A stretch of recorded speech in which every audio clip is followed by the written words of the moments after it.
రోజంతా? ఇంకా రేపు బయటికి పోదాం అన్నాడు. రేపు బర్త్డే కదా, మళ్ళీ సాయంత్రం మళ్ళీ బయటికి పోదాం, మా వైఫ్ పంపించేస్తా అని అన్నాడు. అవును చెప్పిండు నైట్ పోనాల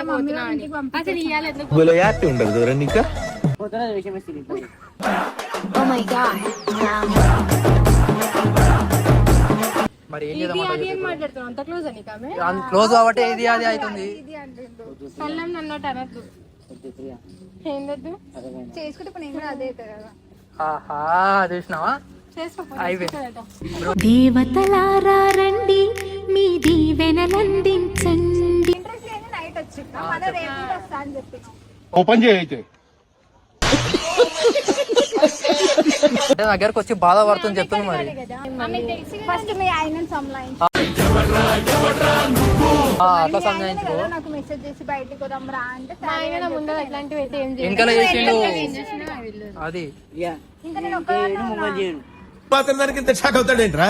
ఇలాంటివి మా దగ్గర చాలా ఉన్నాయి. మెసేజ్ చేసి ఇట్లా మీ మీద రియాక్ట్ అయింది కదా వాళ్ళ వైఫ్ తో మాట్లాడదాం పా అని చెప్పి అట్లా అట్లా మాకు క్లోజ్ అయ్యి ఇప్పుడు నీ బండారం మొత్తం ఇలా బయట పడిపించింది. అట్లా పెద్ద మాట అన్నాడు సరాడు.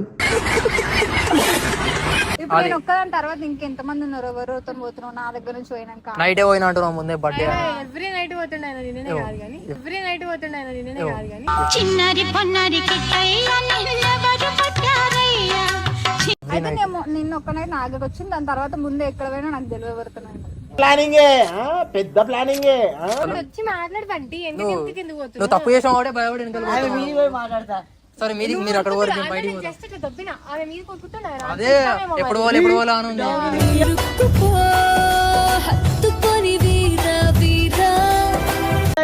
అంత సీన్ లేదు. నీకు ఎప్పుడు పోవాలనే ఉంది. ఏడికి పైకి పైకి వాళ్ళు